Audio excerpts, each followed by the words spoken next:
ভালো কাজে ব্যয় করে কোনো অসুবিধা নাই, গরিবকে দেয় অসুবিধা নাই। আর একজন অমুসলিম অভাবে আছে, তাকেও যদি সাধারণ সদকা করে অসুবিধা নাই। ঘর নাই যদি ঘর বানায় দেয় অসুবিধা নাই। নিজে ভালো করে ভালো খায় অসুবিধা নাই। সে যদি পরিবারের জন্য যেটা ব্যয় করবে, নবীজি বলেন এটাও সদকা। কিন্তু যদি একটা টাকা এমন কাজে ব্যয় করে যেখানে ব্যয় করলে গুনাহ হবে, ওই একটা টাকা ব্যয় করলে আল্লাহর দেওয়া আমানতের খেয়ানত করা হয়। এজন্য সম্পদ এমন জায়গায় ব্যয় করতে হবে যেখানে ব্যয় করলে পাপ হবে না, যেখানে ব্যয় করলে গুনাহ হবে না। সেই জন্যই জানমাল আল্লাহর পক্ষ থেকে আমানত, সন্তান সন্ততি আমানত। আমি আপনি যদি সন্তানদেরকে দিন না শেখাই, বাস্তবিক মুসলিমে পরিণত না করি, তাহলে কিয়ামতের দিন এই সন্তান নামক নিয়ামতের খেয়ানতের কারণে আল্লাহর সামনে জবাবদিহিতা করা লাগবে। এই জন্য আপনারা যারা শুনতেছেন, সন্তানদেরকে জাগতিক শিক্ষায় শিক্ষিত করার আগে কমপক্ষে ওই পরিমাণ দিন তাকে শেখানোর ব্যবস্থা করতে হবে যতটুকু দিন শেখা শরীয়তে ইসলাম ফরজ করে দিয়েছে। এতটুকু শেখাতেই হবে। যদি কোনো অভিভাবক না শেখায়, তাহলে সে খেয়ানতকারীদের অন্তর্ভুক্ত হয়ে যাবে। অঙ্গ প্রত্যঙ্গ আমানত, এই হাত পা চোখ কান এগুলো আমানত। এই হাত পা চোখ কান এগুলো কিয়ামতে আমার আপনার ব্যাপারে সাক্ষ্য দিবে। আর এই অঙ্গ প্রত্যঙ্গের খেয়ানত কেমনে হয়? বলে কেউ যদি চোখের গুনাহ করে, চোখের দ্বারা গুনাহ করার কারণে চোখের খেয়ানত হয়। পায়ের দ্বারা গুনাহ করলে পায়ের খেয়ানত হয়। জবানের দ্বারা গুনাহ করলে জবানের খেয়ানত হয়। অন্তরের দ্বারা খারাপ চিন্তা করলে অন্তরের খেয়ানত হয়। এজন্য আল্লাহ তাআলা বলেন, ইয়ালামু খাইনাতাল আ'য়ুনি ওয়া মা তুখফিস সুদূর। আল্লাহ তাআলা বলেন, তিনি জানেন তোমরা চোখের কি খেয়ানত করো, অন্তরে কি লুকায় রাখো। মুফাসসিরিনে কেরাম বলেন, মূলত আল্লাহ বলেন অন্তরের কি খেয়ানত করো, চোখের কি খেয়ানত করো, দুনিয়ার কেউ না জানলেও না দেখলেও যিনি দেখেন তিনি কে। এই কয়েকটা বিষয় যদি আমরা সামনে রাখতে পারি, তাহলে আমানতদার মুমিন হওয়া যাবে। আল্লাহ রাব্বুল আলামিন সূরাতুন নিসার 58 নম্বর আয়াতে দুইটা আদেশ দিয়েছিলেন। কয়টা আদেশ? এক নম্বর আদেশ ছিল আমানতদার হও, আমানত তার হকদারের কাছে ফিরায় দাও, মূল উদ্দেশ্য হলো আমানতদার হও। দুই নম্বর নির্দেশ, ওয়া ইযা হাকামতুম বাইনান নাসি আন তাহকুমু বিল আদল। আল্লাহ তাআলা বলেন, তোমরা যখন মানুষের মধ্যে বিচার আচার করবা, ন্যায় বিচার করবা। আল্লাহ তাআলা যারা বিচারকের আসনে সমাসীন হবেন, বিচারক যে শুধু সুপ্রিম কোর্টে আর জজ কোর্টে আছে বিষয়টা এমন নয়। অনেক সময় গ্রাম অঞ্চলে সালিশ বিচার হয় কি হয় না? গ্রাম অঞ্চলে গ্রাম্য সালিশ হয়।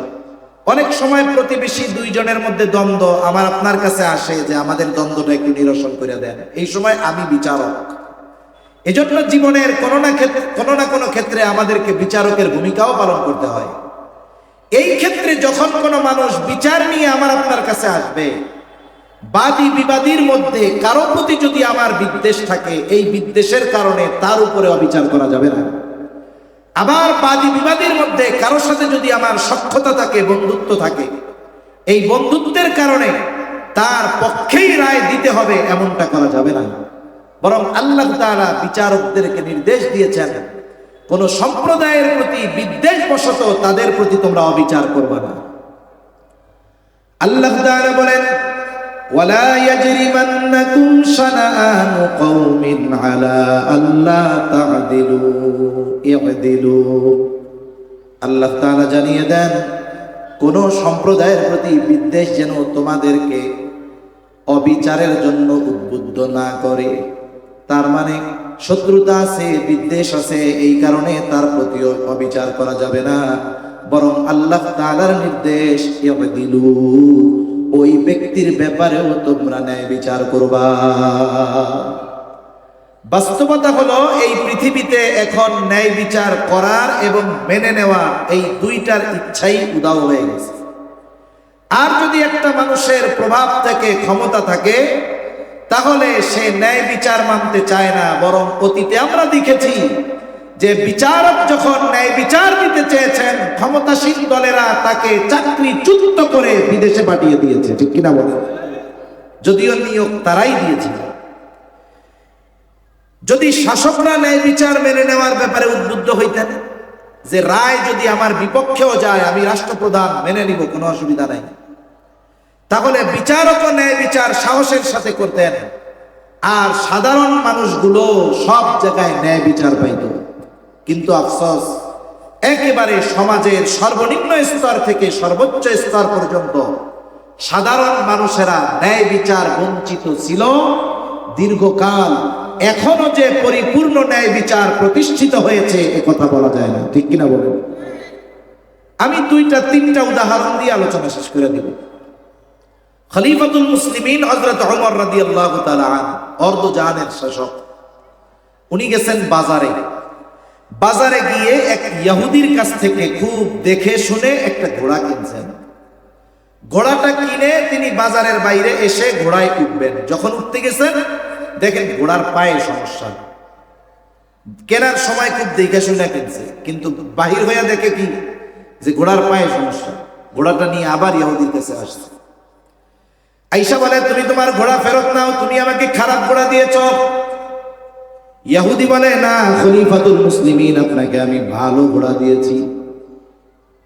ইহুদি বলে, না ফেরত নেওয়া যাবে না।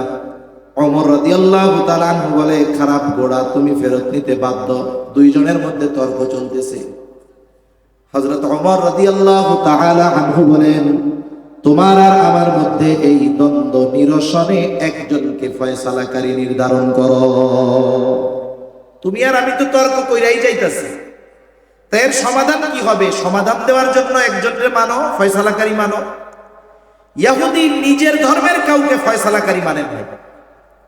দেখলেন যে পাশে সুরাইকে দেখে ইহুদি বলে, খলিফাতুল মুসলিমিন, আমার আর আপনার মধ্যে ফয়সালা দিবে সুরাই, একজন মুসলমান।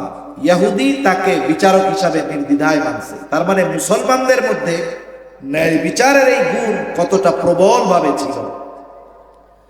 এইবার সুরাই কি করলেন? বাদী বিবাদী উভয়ের কথা সমগুরুত্ব সহকারে শুনলেন। হাদিসের মধ্যে আসছে, নবীজি বিচারকদের উদ্দেশ্যে বলেছেন, যারা বিচারক তাদের উচিত হলো বাদী বিবাদী উভয়ের কথা সমগুরুত্ব সহকারে শোনা। কিন্তু অধিকাংশ ক্ষেত্রে এটা হয় না।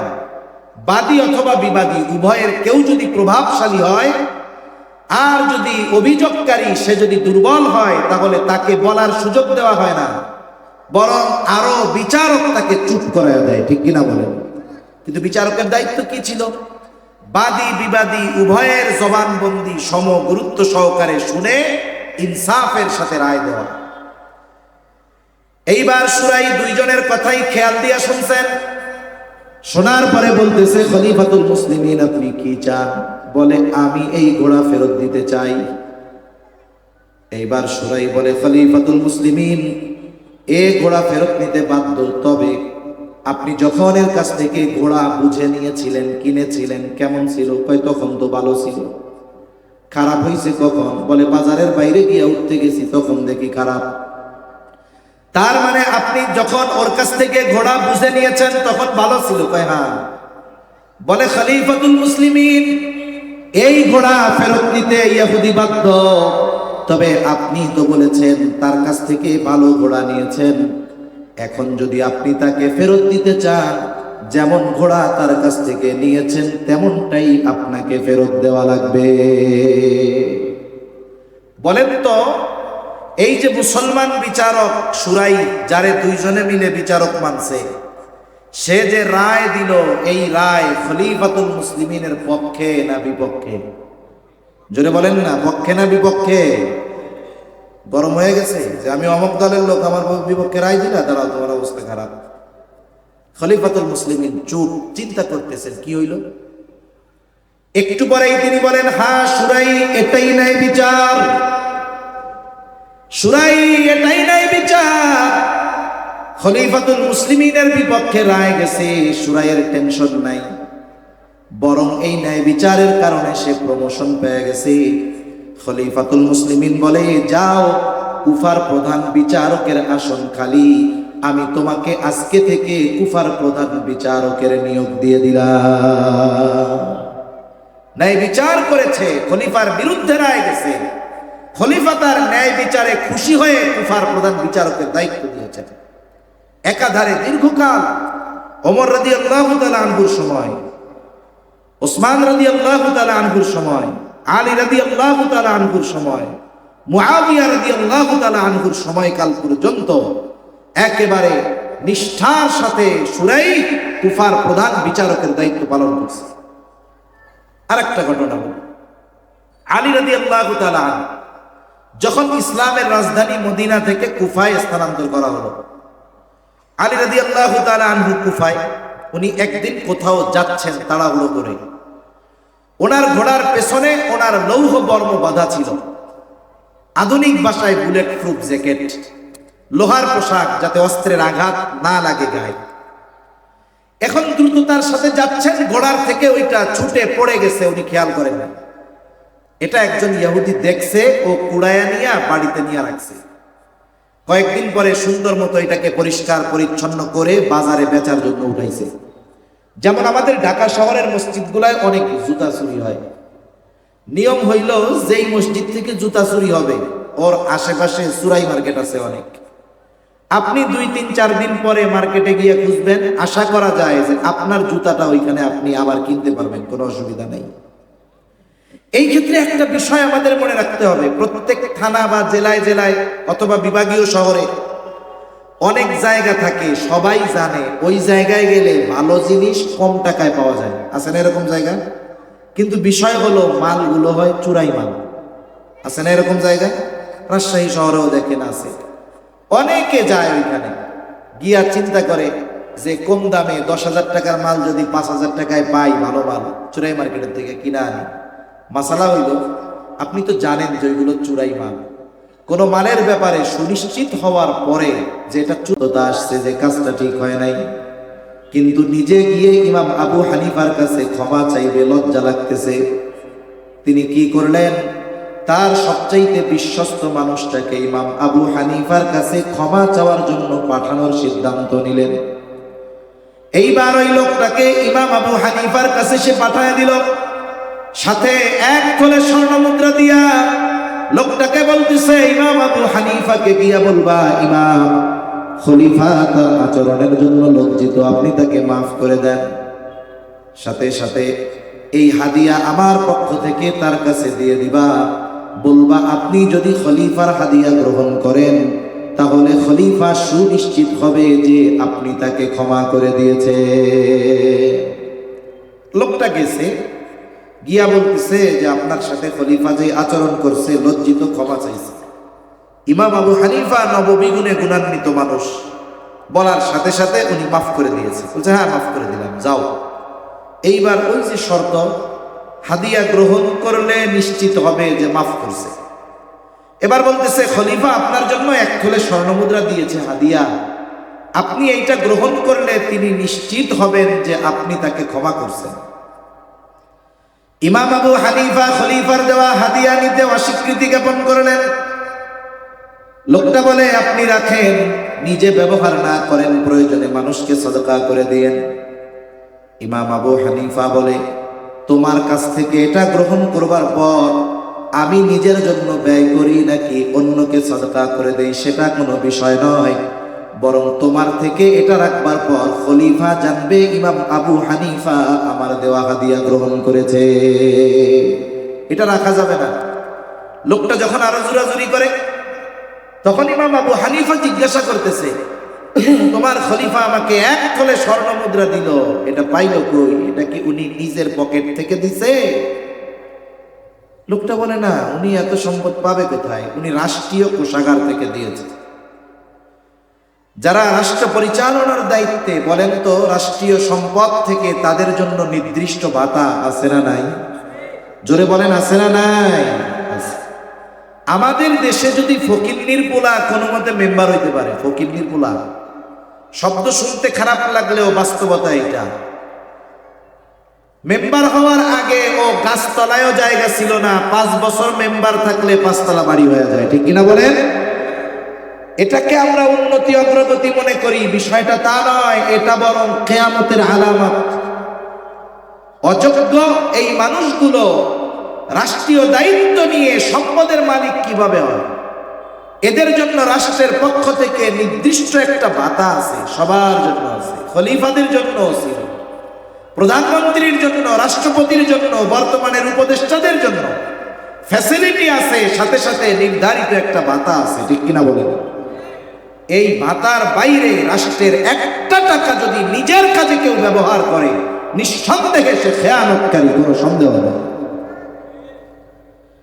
যখন বলছে রাষ্ট্রীয় কোষাগার থেকে দিয়েছে, ইমাম আবু হানিফা কঠোরতা অবলম্বন করলেন। তিনি বললেন, শোনো, এই টাকা তুমি তোমার খলিফাকে ফেরত দিবা তো দিবাই, সাথে সাথে এই কথাও তাকে জানিয়ে দিবা রাষ্ট্রের সম্পদ হেফাজতের দায়িত্ব তার। এই দায়িত্ব পালনার্থে তাকে একটা নির্দিষ্ট সম্মানই দেওয়া হয়েছে। এই সম্মানের বাইরে একটা টাকা সে যদি নিজে রাষ্ট্রীয় কোষাগার থেকে ব্যক্তিগত কাজে ব্যবহার করে, নিঃসন্দেহে দায়িত্বের খেয়ানত হবে, মানুষের আমানতের খেয়ানত করা হবে। লোকটা চলে গেছে খলিফার কাছে, গিয়া ইমাম আবু হানিফার এই কথাগুলোকে আরো রসকস লাগায়া খলিফার কাছে বলছে। খলিফা এবার প্রচন্ড রাগান্বিত যে আমার ব্যাপারে এরকম কথা কয়। বাহিনী পাঠায় দিছে, যাও ইমাম আবু হানিফাকে আটকায় জেলখানার মধ্যে বইরা রাখে। নির্মম ইতিহাস, ইমাম আবু হানিফাকে জেলখানার মধ্যে আটক করা হলো। প্রতিদিন চাবুক দিয়ে আঘাত করা হতো, আর বলা হতো, আপনি যদি প্রধান বিচারকের দায়িত্ব গ্রহণ করেন আপনাকে ছেড়ে দেওয়া হবে। ইমাম আবু হানিফা জুলুম অত্যাচার সহ্য করলেন, তবুও দায়িত্ব নেন নাই। ঐতিহাসিকদের থেকে দুইটা মত পাওয়া যায়। একটা হলো, যখন তাকে জুলুম করে অত্যাচার করে টলানো যায় না, খাবারের সাথে বিষ মিশিয়ে ইমাম আবু হানিফাকে শহীদ করা হলো। আর এক বর্ণনায় আসছে, উনি যখন প্রচন্ড অসুস্থ হয়ে গেলেন, গৃহবন্দী করে ফেলা হলো। ওই অবস্থায় উনি দুনিয়া থেকে চলে গেলেন, বিদায় নিলেন। ইমাম আবু হানিফার ছাত্ররা ওনাকে জিজ্ঞাসা করে, ওস্তাদ, এত জুলুম এত অত্যাচার আপনার উপরে যেই কারণে করা হলো, অথচ এই প্রধান বিচারকের দায়িত্ব নেওয়ার সকল যোগ্যতা আল্লাহ তাআলা আপনাকে দিয়েছিলেন, যোগ্যতা থাকার পরেও আপনি কেন দায়িত্ব গ্রহণ করলেন না? ইমাম আবু হানিফা তখন বলেছিলেন, দায়িত্ব আমি না নিলে কিয়ামতের দিন আল্লাহ তাআলা ওই দায়িত্বের ব্যাপারে আমাকে কিছু জিজ্ঞাসা করবেন না, কিন্তু আমি যদি ওই দায়িত্ব গ্রহণ করতাম, ওই দায়িত্ব নেওয়ার পরে আমার দ্বারা যদি কোনো দায়িত্বের ত্রুটি বিচ্যুতি হয়ে যাইত, কিয়ামতের দিন আল্লাহ তাআলার সামনে আমাকে খেয়ানতের বোঝা নিয়ে দাঁড়ানো লাগতো। আবু দাউদের হাদিস, নবীজি সাল্লাল্লাহু আলাইহি ওয়াসাল্লাম বলেন, তোমাদের কাউকে যখন কোনো সরকারি দায়িত্ব দেওয়া হয়, কেউ যদি ওই দায়িত্বের সুদ পরিমাণ খেয়ানত করে, সুদ পরিমাণ, নবীজি বলেন কিয়ামতের দিন ওই লোকটা খেয়ানতের বোঝা নিয়ে আল্লাহর সামনে উপস্থিত হয়ে যাবে। এই হাদিস ইমাম আবু হানিফার জানা আছে বিদায় ইমাম আবু হানিফা এই দায়িত্বের মহা আমানত নিজের কাঁধে বহন করতে রাজি ছিলেন না। এই জন্য আমাদের করণীয় কি? জীবনের প্রত্যেকটা ক্ষেত্রেই আমাদের উপরে কোনো না কোনো দায়িত্ব আছে। যেই দায়িত্বটাই আমার উপরে থাকুক না কেন, ওই দায়িত্ব যদি আমি যথাযথভাবে পালন না করি, তাহলে কিয়ামতের দিন প্রত্যেকটা দায়িত্বশীলকে আল্লাহ তাআলার সামনে তার দায়িত্বের ব্যাপারে জবাবদিহিতা করা লাগবে। নবীজি বলেন, কুল্লুকুম রাঈনা ওয়া কুল্লুকুম মাসউলুনা আন রাঈয়াতিহি। নবীজি বলেন, তোমরা প্রত্যেকেই দায়িত্বশীল, আর প্রত্যেককে তার দায়িত্বের ব্যাপারে জিজ্ঞাসা করা হবে। এই জন্য আপনি সরকারি চাকরি করেন আর বেসরকারি করেন, এটা দায়িত্ব।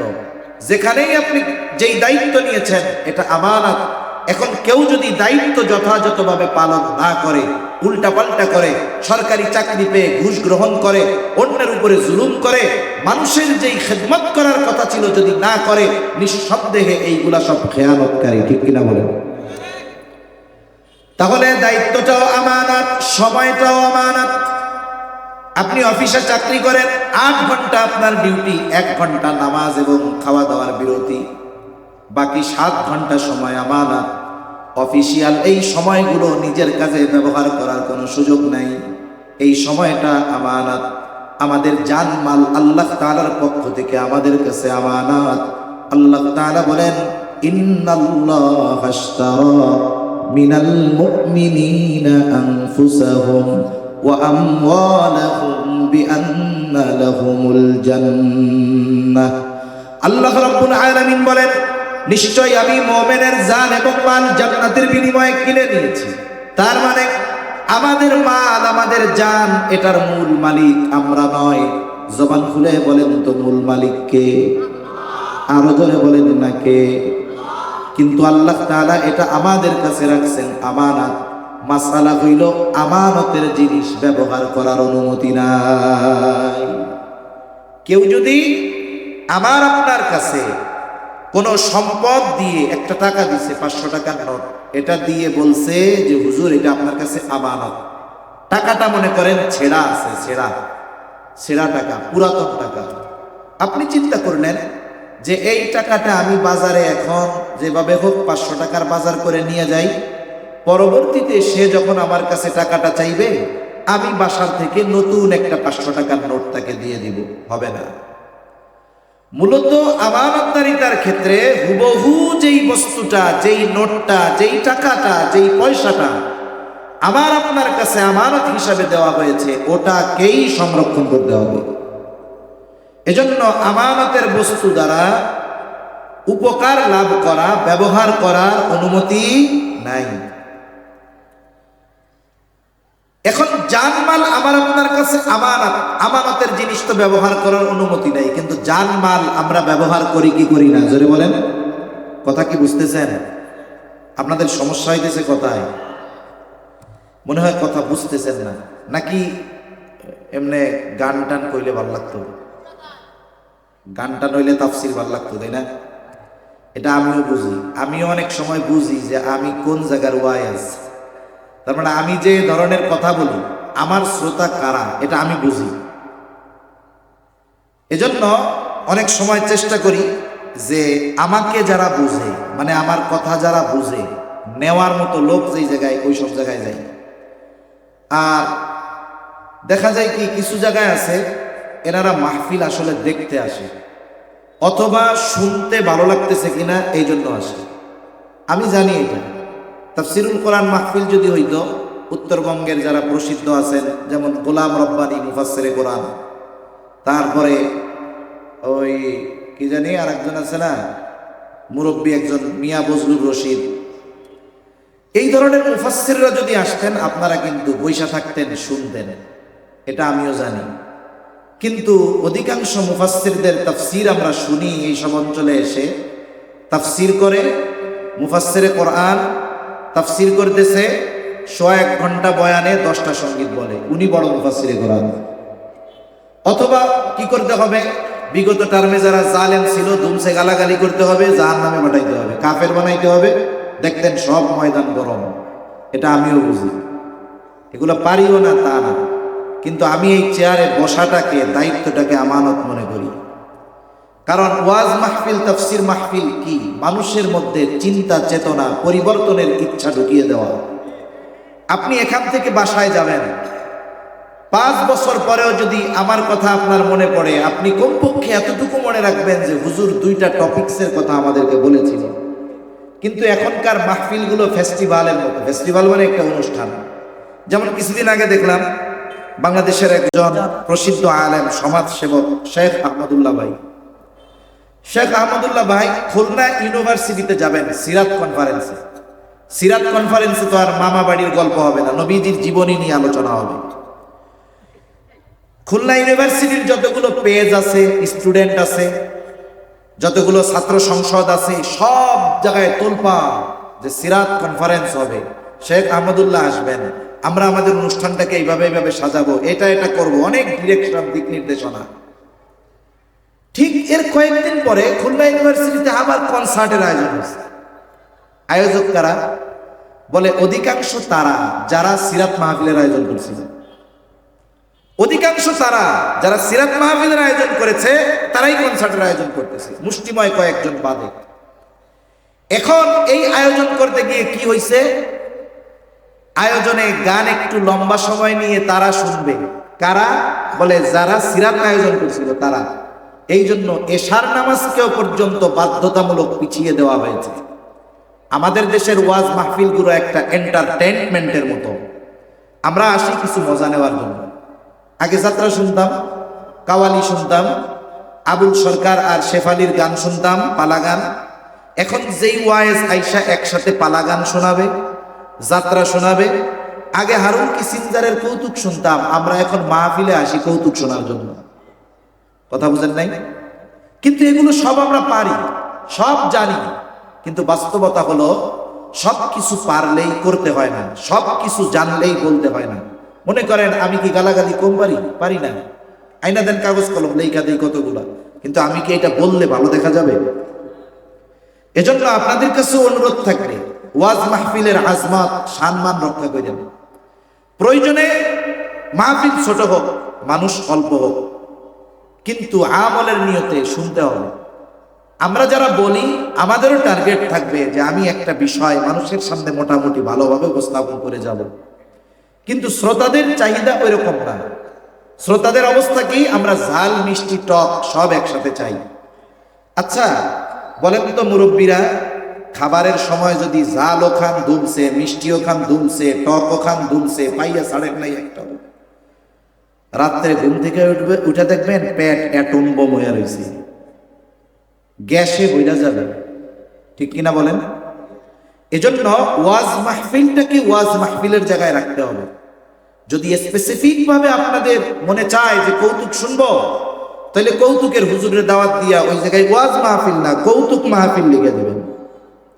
সঙ্গীত যদি শুনতে মন চায় তাহলে লিখে দিবেন সঙ্গীত মাহফিল। তাহলে আর কোরআনুল কারীম আর সুন্নাহর আলোকে কথা বলা লাগবে না। ওয়াজ মাহফিলগুলো মানুষের সামনে সমালোচিত হবে না, কারণ নাস্তিক ইসলাম বিদ্বেষী যারা, তারা আমাদের এই ওয়াজের কখনো বিরোধিতা করে না। নাস্তিক মুরতাদরা মানুষের সামনে ওয়াজকে প্রেজেন্ট করে কি হিসাবে?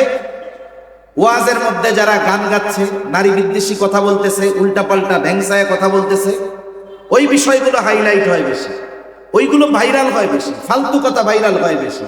চা ঢেলে দেই ভাইরাল হয়ে যায়, মুরব্বি কইলে ভাইরাল হয়ে যায়। বলেন তো এগুলো কি ওয়াজ মাহফিলের বিষয় হইল? এজন্য দুঃখের বিষয়, আফসোসের বিষয়। এই কারণে অনেক সময় অনেক আলোচক যারা, এরা চিন্তা করে আমাকে যারা বুঝে আমি এমন জায়গায় যাই, আমার কথা যারা শুনবে, যারা আমার কথাটা গ্রহণ করবে তাদের কাছে যাই, নাইলে আমারও সময় নষ্ট, যারা আসলো তাদেরও সময় নষ্ট। এজন্য আমি এই এলাকায় আর আসবো কি আসবো না সেটা পরের কথা, কিন্তু যারা আসেন শুনতেছেন, অনুরোধ থাকবে ওয়াজ মাহফিলের যে আজমত শান মান, ছোটবেলায়ও আমরা দেখেছি একটা ওয়াজ মাহফিলে মানুষ আসছে, যে ফজরের নামাজ, যেই ওয়াজের দিন যেটা ছিল ওই দিন এক কাতার হয় নাই, কিন্তু যেই রাত্রে ওয়াজ হয়েছে ওই রাত্রের ফজরের নামাজে মসজিদ ভরে গেছে, ঠিক কিনা বলেন? আর এখন ওয়াজে অ্যাকশন নাই, রিয়াকশন। দেখবেন ওয়াজ শুনে যাইয়া অনেক সময় মসজিদের ওয়াজ মাহফিল, মুয়াজ্জিনও আজান দেয় না, ইমামও আজান দেয় না, সূর্য উঠে গেছে, ফজরের নামাজই হয় না। এইগুলো ওয়াজ মাহফিলের অ্যাকশন রিয়াকশন। সেজন্য উচিত আমাদের ওই ধরনের আলোচনা শোনার জন্য নিজেদেরকে তৈরি করা, যেগুলোর দ্বারা আমাদের জীবন পরিবর্তন হবে। শুধু 1 ঘন্টা 2 ঘন্টা বসে একটু মজা নিলাম, একটা ফিল ভাল লাগলো, একটু ফিলিংস আসলো, চলে গেলাম, বাবারে বাবা সেই ওয়াজ আল্লাহর কসম কোনো লাভ নেই। রাগ হইলেন নাকি? এতটুকু আউট কথাও আমি ওয়াজ মাহফিলের মধ্যে বলি না, এটা আমার অভ্যাস না। কোনো ব্যক্তি, কোনো সম্প্রদায়, কাউকে উদ্দেশ্য করে নাম ধরে আমি বলা পছন্দ করি না, বলি না। কিন্তু কেউ যদি কথা খেয়াল দিয়ে শুনে, তাহলে জালেমের জুলুম, তাদের অবস্থা, হালাত, এগুলো কোরআন সুন্নাহর আলোকে আলোচনায় চলে আসবে। যাই হোক, লম্বা কথা হয়ে যাচ্ছে, ওইদিকে আর যাব না। তাহলে আল্লাহ তাআলা এই জানমাল আমাদের কাছে আমানত দিয়েছেন। কি দিয়েছেন জোরে বলেন?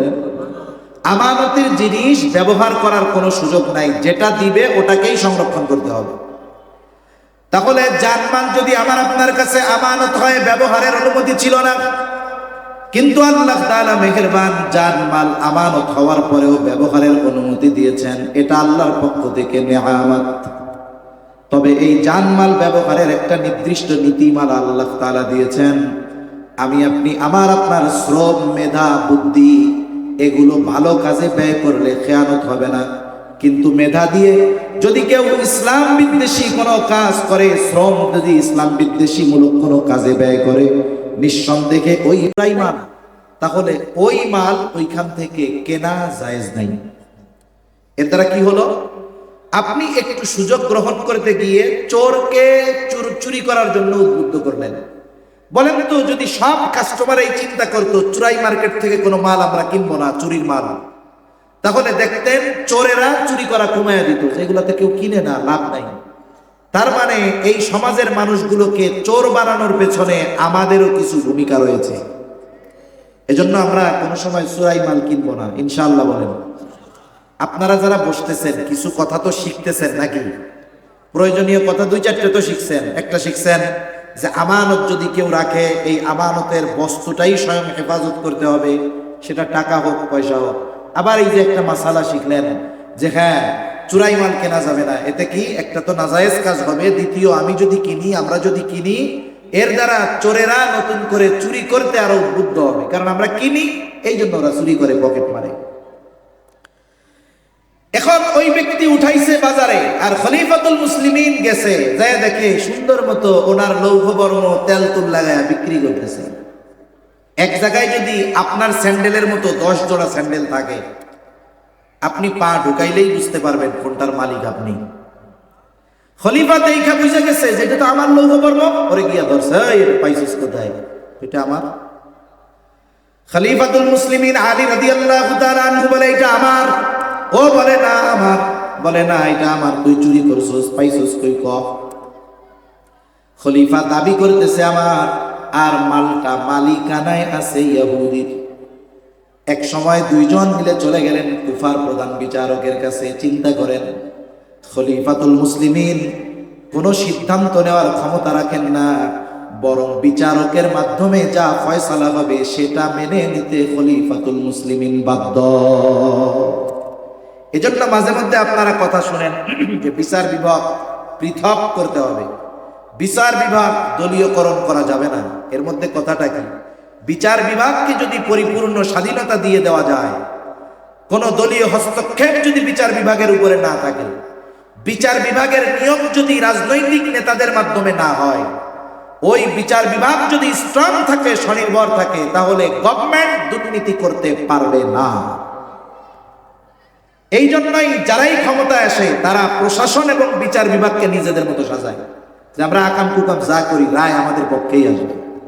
এজন্যই তো দেশ শেষ, এজন্যই তো দুনিয়া শেষ।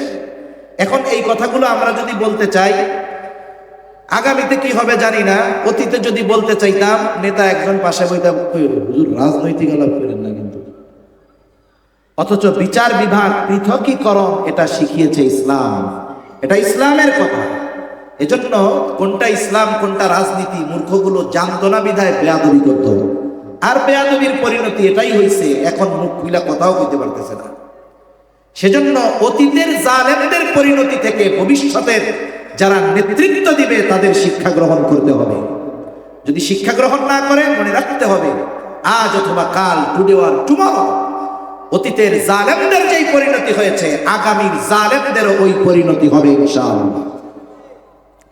এখন দুজনে মিলে চলে গেছে বিচারকের কাছে। বিচারককে ওই যে নিয়োগ দিয়ে গেছে ওমর রাদিয়াল্লাহু তাআলা, সেই আল্লাহর বান্দা কাজী শুরাই, অভিযোগ দায়ের করছে। মাল আছে ইহুদির অধীনে, দাবি করতেছে আলী রাদিয়াল্লাহু তাআলা এটা আমার। এখন দাবির যে করতেছে তার দাবির পক্ষে সাক্ষী দেখাইতে হবে যে এই মালটা যে আমার, এটা আমার কথা না, আমার সাক্ষীও আছে। এখন সাক্ষী লাগবে কে? 2 জন পুরুষ অথবা 1 জন পুরুষ 2 জন নারী। শুরাই বলতেছে, খলিফাতুল মুসলিমিন, আপনি যে দাবি করতেছেন এই লৌহবর্ণ আপনার এই দাবির পক্ষে সাক্ষী আছে নাকি? বলে হ্যাঁ আছে। এইবার খলিফাতুল মুসলিমিন 2 জন সাক্ষী নিয়ে আসছে। একটা হলো ওনার ছেলে হযরত হাসান রাদিয়াল্লাহু তাআলা, আর একজন হইল ওনার গোলাম। 2 জনকে নিয়ে আসছে। এই যে 2 জন হইল আমার সাক্ষী। জিজ্ঞাসা করেন, কাজী শুরাই সাথে সাথে বলতেছে, খলিফাতুল মুসলিমিন, পিতার ব্যাপারে পুত্রর মনিবের ব্যাপারে গোলামের সাক্ষ্য গ্রহণ করা হবে না। আর তো সাক্ষী নাই, রায় গেছে কার পক্ষে? জোরে বলেন না, কার পক্ষে? ইহুদির পক্ষে। রায় শেষ, ও কর্ম নিয়ে আটা শুরু করছে। খলিফাতুল মুসলিমিন এইবার অন্য বিষয়ের আলোচনা করতেছে কাজী শুরাইয়ের সাথে। এইটা কইতেছে না, গুরু মিয়া আমি আলী রাদিয়াল্লাহু তাআলা আমি মিথ্যা কথা কইছি, এটা আমার, তুমি মিয়া রায় ওর পক্ষে দিয়া দিলা, এই সব না। বিচারক ফয়সালা দিছে, ওই পর্যন্ত শেষ, আর কোনো কথা নাই। ও চইলা যাচ্ছে, উনি দাঁড়ায়া দুইজনে কথা বলতেছে। ইহুদি আবার ফেরত আসছে, কি চিন্তা করে যে হায় রে, বিচারক সে খলিফাতুল মুসলিমিন, বিচারক মুসলমান, অথচ ছেলেরে সাক্ষী হিসাবে গ্রহণ করলো না, গোলামরে সাক্ষী হিসাবে গ্রহণ করলো না, আমার উপরে চাপও দিল না। জোর করে যদি সিনাইয়াই নিয়ে যাইতো, আমিও তো বেশি জোরাজোরি করতাম না, কারণ আমি তো চুরি করে গেছি। কিন্তু দেখো, এরপরেও রায় আমার পক্ষে দিয়েছে, এটা তার হৃদয়ে রেখাপাত করছে, চলে আসছে। কি হয়েছে রে? বলে খলিফাতুল মুসলিমিন, এটা আপনারই বর্ম। আপনি একদিন দ্রুততার সাথে কোথাও যাচ্ছিলেন, আপনার ঘোড়ার পেছন থেকে পড়ে গেছে, আমি এটাকে তুলে নিয়ে বাড়ি লুকায় রাখছিলাম। এরপরে কয়েকদিন পরে পরিষ্কার পরিচ্ছন্ন কইরা বাজারে বিক্রয় করতে আনছি। এই যে নেন আপনার বর্ম। আর এই ন্যায় বিচারের উপমা দেখে ইহুদি সাথে সাথে কালিমা পড়ে মুসলমান হয়ে যায়। এই ন্যায় বিচার আমি বললাম, যারা শুনলেন শুনলেন, এটা বাস্তবে পরিণত হওয়া আল্লাহর কসম ইসলাম প্রতিষ্ঠিত হওয়া ছাড়া সম্ভব নয়। স্বপ্ন দেখবো, ওয়াজ করবো, ওয়াজ শুনবো, কিন্তু বাস্তবে এই রকম বিচার ব্যবস্থা যে করেছে তার উপরে, গোটা গোষ্ঠীর উপরে না। কিন্তু আমাদের মানুষেরা কি করে, ওই ব্যক্তির চুরিটাকে কেন্দ্র করে ওই ব্যক্তির গোটা বংশ বা গোষ্ঠী নিয়ে কথা তোলে। এই মোল্লা গোষ্ঠী বেড়া চোর, সব চুরি করছে একজন, কিন্তু দোষ চাপায় দেয় সবার উপরে। এই যে অপবাদ, ইসলাম থাকলে চটাস চটাত করে 80টা বাড়ি মেরে দেওয়া হইত অপবাদ দেওয়ার কারণে। এজন্য কোন ব্যক্তির অপরাধ কোন গোত্র বা বংশের উপরে চাপানোর কোনো সুযোগ নাই। এখন সবাই চিন্তা করতেছে, ওরা তো এই কাজ করে বেড়াবে। নবীজি মনে হয় জানে না যে মেয়েটা বা মহিলাটা কুরাইশ বংশের। নবীজির কাছে একটু খবর দেওয়া দরকার। কেমনে দেওয়া যায়? যায়েদ রাদিয়াল্লাহু তাআলা আনহুর সন্তান ওসামা রাদিয়াল্লাহু তাআলা আনহু, সাহাবায়ে কেরাম ওসামা রাদিয়াল্লাহু তাআলা আনহুকে বলতেছে, যাও তুমি তোমার নানার কাছে গিয়া বলো, নানা, যেই মহিলার চুরির অপরাধে হাত কাটা হবে সে কুরাইশ বংশের মহিলা। ছোট বাচ্চা যা শিখায়া দিছে নবীর কাছে গিয়া তাই বলছে, কারণ ছোট মানুষ যা বলবে তাই বলবে, এটাই স্বাভাবিক। যেমন অনেক সময় আমরা ছোটদেরকে এইভাবে মিথ্যা কথা শিখায় দেই। ছোট বাচ্চা স্কুলে আসে নাই, মাদ্রাসায় আসে নাই, পরের দিন আসতে ভয় পায়, মা বলে যা, ও বলে যাবো না, মারবো, গতকাল যাই নাই। এবার মা শিখায় দেয়, তুই হুজুর কিছু জিজ্ঞাসা করলি, কই ভিতর পেট ব্যথা হয়েছিল। ছোট বাচ্চা মাদ্রাসায় আসছে, স্কুলে আসছে, এইবার ওস্তাদ জিজ্ঞাসা করে, কালকে আসো নাই কেন? হুজুর পেটে ব্যথা ছিল। হুজুরও চালাক, কে কইছে তোর পেটে ব্যথা? আমার মা কইছে।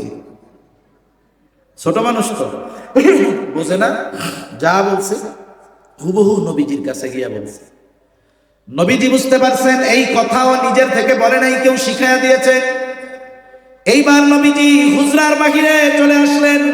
হুজরা থেকে বের হয়ে সাহাবায়ে কেরামের সামনে এসে বলতেছে, তোমরা কি আমাকে এমন বিষয়ের জন্য সুপারিশ করতেছো যেই বিষয়ের শাস্তি কার্যকর করার নির্দেশ কে দিয়েছে? বলে, যেই বিষয়ের শাস্তি কার্যকর করার নির্দেশ আল্লাহ দিয়েছে, এই বিষয়ের ব্যাপারে সুপারিশ করতেছো? ওয়ার্ডার আল্লাহ, এখানে এটাই বাস্তবায়ন হবে। সারা পৃথিবীর সব মানুষ সুপারিশ করলেও কাজ হবে না। এজন্য শরীয়তে ইসলামের চূড়ান্ত সিদ্ধান্ত, সারা পৃথিবীর সব রাষ্ট্রনায়ক মিলে যদি পরিবর্তনের চেষ্টা করে, আল্লাহর কসম, আইন মানতে পারি আর না পারি এটা আমাদের দুর্বলতা, কিন্তু আল্লাহ তাআলার ওই চূড়ান্ত সিদ্ধান্তের পরিবর্তন করার ক্ষমতা কেউ রাখে না। নবীজি এবার খুতবা দিলেন। খুতবার মধ্যে নবীজি বলতেছেন, তোমাদের পূর্বে আল্লাহ তাআলা বহু সম্প্রদায়কে এই কারণে ধ্বংস করে দিয়েছেন যে তাদের মধ্যে যখন কোনো সম্ভ্রান্ত ব্যক্তিকে চুরির অপরাধে আটক করা হতো তাকে ছেড়ে দেওয়া হতো। এই যে আজকে দেখলাম ভিডিওতে, ছবিতে, হায়রে বিগত সময়ের প্রভাবশালী যারা মন্ত্রী ছিল, এমপি ছিল, একজনের বউ, নাটোরের এক এমপি, তার বউ নাকি টিউশনি করাইয়া আমেরিকায় 18টা বাড়ির মালিক হয়ে গেছে। শুনেন নাই তো আপনারা? কি পরিমাণ দুর্নীতি করছে আমি খালি চিন্তা করি। সেই জন্যই তো কইলাম 2, 3, 4, 5 কোটি টাকা আমরা না দেখলেও ওইটা আমাদের কাছে টাকাই মনে হয় না। এখন খালি লাখ কোটি আর হাজার কোটি আর মিলিয়ন বিলিয়ন ট্রিলিয়নের খেলা এই জায়গায়। পাচার করছে কত? 97 লক্ষ কোটি টাকা। চিন্তা করছেন পরিমাণটা কি? আল্লাহু আকবার। এরা বড় বড় চোর, এদের চাইতে বড় দুর্নীতিবাজ, রাষ্ট্রদ্রোহী, বেঈমান এই সমাজে আর কেউ আছে? উচিত তো ছিল এদেরকে নাকে খত দিয়ে দিয়ে আদালতে উঠানো। কিন্তু কি দেখলাম? হাতে হ্যান্ডকাপ নাই, বেড়ি নাই, জামাই বাবুর মতো কোট পইরা আদালতে যাইতেছে। অথচ বিগত সময়ে নিরহ উলামায়ে কেরামকে তুচ্ছ কারণে আটক করে, কেন আটক করা হয়েছে যারা করছে তারাও জানে না, যারা আটক করছে সেও জানে না মামলা কি। অথচ হেলমেট পরিয়ে, বুলেট প্রুফ জ্যাকেট পরিয়ে, 3 স্তরের নিরাপত্তা দিয়ে, পায়ে বেড়ি বেঁধে, কোমরে শিকল বেঁধে এই সমস্ত উলামায়ে কেরামকে আদালতে হাজির করা হয়েছে। ঠিক কিনা বলেন? এই জন্যই ধ্বংস হয়েছে অতীতের গুলা, আর ওদেরও পতন এই জন্য হয়েছে। যদি এখনেও যদি পরিবর্তন না হয়, আগামীতে যারা আসবে তাদেরও পতন অনিবার্য, টুডে অর টুমরো। মনে রাখতে হবে।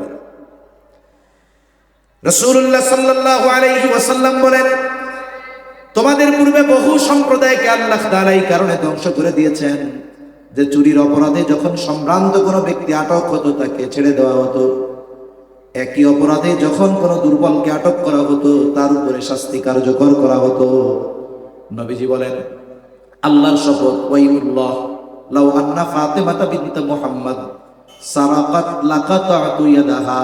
নবীজি বলেন, আল্লাহর শপথ, যদি মুহাম্মাদের কন্যা ফাতেমাও চুরি করত, লাকাতাতু ইয়াদাহা, অবশ্যই আমি তার হাতটাও কেটে দিতাম। মেয়ে খাতুনে জান্নাত, সেও যদি চুরি করত আমি তার হাতটাও কেটে দিতাম। আর তোমরা আমার কাছে সুপারিশ করতেছ, কাজ হবে না। যেটার সিদ্ধান্ত আল্লাহ দিয়েছেন সেটার বাস্তব প্রয়োগ হবেই হবে। এজন্য আজকে ইনসাফ, ন্যায় বিচার নাই। আমরা বলতে পারি হুজুর রাষ্ট্রীয় পর্যায় থেকেই তো এগুলো নাই। রাষ্ট্র গঠিত হয় কাদের মাধ্যমে? আমাদের মাধ্যমে। এক একটা মানুষ রাষ্ট্রের একটা অবিচ্ছেদ্য অংশ। একটা পরিবার গঠন হওয়ার জন্য 2 জন মানুষ লাগে কমপক্ষে। রাষ্ট্র গঠন হওয়ার জন্য লক্ষ কোটি কোটি মানুষের সম্পৃক্ততা একটা রাষ্ট্রে পরিণত হয়। এখন যদি আমি নিজের থেকে নিজেকে পরিবর্তন শুরু করি, যারা শুনতেছেন, আমরা যদি চিন্তা করি যে আজকে আমরা পরিপূর্ণ আমানতদার হব, লেনদেনের ক্ষেত্রে, কথার ক্ষেত্রে, দায়িত্বের ক্ষেত্রে, সময়ের ক্ষেত্রে, জানমালের ক্ষেত্রে, সন্তানের ক্ষেত্রে, আল্লাহর হুকুম আহকামের ক্ষেত্রে, আমার অঙ্গ প্রত্যঙ্গকে গুনাহ থেকে বাঁচানোর মাধ্যমে আমি পরিপূর্ণ আমানতদার হব। আপনি আপনার আশেপাশের মানুষদেরকে দাওয়াত দিয়ে আমানতদার বানান। ন্যায় বিচার আপনি করেন। আপনি নিজের ঘরের মধ্য থেকে নিজের প্রতি নিজে ন্যায় বিচার শুরু করেন আগে। আস্তে আস্তে কি হবে? অনেক কিছু আমরা কল্পনা করি না যে এত দ্রুত হয়ে যাবে, কিন্তু অকল্পনীয় অনেক বিষয়ও অতি দ্রুত বাস্তবে পরিণত করার সক্ষমতা যার আছে তিনি কে? এজন্য আমরা নিজেদের পরিবর্তন করি। যদি আমরা পরিবর্তন করি না হই তাহলে কি হবে? লিখে রাখতে পারেন। যদি আমরা সবাই পরিবর্তন না হই কি হবে? লিখে রাখেন। শাসকের চেয়ারে, খেয়াল করেন, শাসকের চেয়ারে চেহারার পরিবর্তন হবে, আল্লাহর কসম চরিত্রের পরিবর্তন হবে না। এজন্য এই পরিবর্তনের ধারা আমাদের থেকে শুরু করতে হবে। যার যতটুকু পরিবর্তনের এরিয়া আছে, সক্ষমতা আছে, ক্ষমতা আছে, সে সেই এরিয়ার মধ্যে পরিবর্তনের চেষ্টা করতে হবে। চেয়ারম্যান চেষ্টা করবে আমি আমানতদারিতা, ন্যায়পরায়ণতা আমি আমার ইউনিয়নের মধ্যে প্রতিষ্ঠিত করব। পরিবারের অধিপতি যিনি, তিনি চেষ্টা করবেন যে আমানতদারিতা এবং ন্যায়পরায়ণতা আমি আমার পরিবারের মধ্যে প্রতিষ্ঠিত করব। এরকম প্রত্যেকটা পরিবার যদি চিন্তা করে, একটা পরিবার কয়েকটা পরিবার নিয়েই তো একটা সমাজ, কয়েকটা সমাজ নিয়েই তো একটা এলাকা বা একটা গ্রাম, কয়েকটা গ্রাম নিয়েই তো ইউনিয়ন, কয়েকটা ইউনিয়ন নিয়েই তো একটা থানা, কয়েকটা থানা নিয়েই তো একটা জেলা, কয়েকটা জেলা নিয়েই তো একটা বিভাগ, কয়েকটা বিভাগ নিয়েই তো একটা দেশ, ঠিক কিনা বলেন? এজন্য রাষ্ট্রের শুরু থেকে নিয়ে শেষ পর্যন্ত যদি চারিত্রিক পরিবর্তন না আসে, আল্লাহর কসম ওই চেহারাই পরিবর্তন হবে শাসকের চেহারে, কিন্তু চরিত্র আগেরটাই পাওয়া যাবে। লোহা পেটানোর সময় লোহা একটা কথা বলে, বলে আমারে যাই পিটাও যেই সেই, আমারে দিয়া যাই বানাও আমি লোহাই থাকবো, আমি প্লাস্টিক হয়ে যাব না। এজন্য আমরা আমাদেরকে আগে পরিবর্তন করব। এই দুইটা নির্দেশ আমাদের দিলেন কে? জোরে বলেন না কে? আল্লাহ তাআলা দিলেন। এই দুইটা নির্দেশ দেওয়ার পরে আল্লাহ তাআলা এই দুই নির্দেশের ওয়াজকে সুন্দর ওয়াজ বলছেন। আল্লাহ তাআলা বলেন ইন্নাল্লাহা নি'মা ইয়াইদুকুম বি। নিজের ওয়াজের প্রশংসা নিজেই করে বলতেছেন, নিশ্চয়ই আল্লাহ কতই না সুন্দর ওয়াজ করলেন। এখন এই সুন্দর ওয়াজ করছেন আল্লাহ তাআলা, এরপরে কি বলেন? কেমন যেন আল্লাহ বলেন যে এত সুন্দর ওয়াজ করলাম, এই ওয়াজ শুনে তোমরা আমল করো কি করো না আমি আল্লাহ কিন্তু দেখি। এই ওয়াজ শুনে তোমরা কি আলোচনা সমালোচনা করো আমি আল্লাহ কিন্তু শুনি। যেই হুজুর আল্লাহর ওয়াজ শোনায় গেল আপনাদের, সে দেখবেও না শুনবেও না, আমার দেখারও সুযোগ নাই, শোনারও সুযোগ নাই। কিন্তু যার ওয়াজটা শোনাইলাম তিনি দেখবেন শুনবেন, কোনো সন্দেহ আছে? এজন্য আল্লাহ বলেন বান্দারে আমল করো কি করো না আমি দেখি, কি আলোচনা করো সমালোচনা করো আমি শুনি। কেন? ইন্নাল্লাহা কানা সামিআন বাসীরা, নিশ্চয়ই আল্লাহ তাআলা সর্বশ্রোতা সর্বদ্রষ্টা। সেজন্য আজকে আমরা কি শিখলাম? যে আমরা পরিপূর্ণ আমানতদার হব, ন্যায়পরায়ণ হব। আল্লাহ সুবহানাহু ওয়া তাআলা আমাদেরকে পরিপূর্ণভাবে আমানতদারিতা ও ন্যায়পরায়ণতার গুণে গুণান্বিত হওয়ার তৌফিক দান করেন। আমিন। ওয়া আখিরু দাওয়ানা আলহামদুলিল্লাহি রাব্বিল আলামিন। আসসালামু আলাইকুম ওয়া রাহমাতুল্লাহি ওয়া বারাকাতুহু।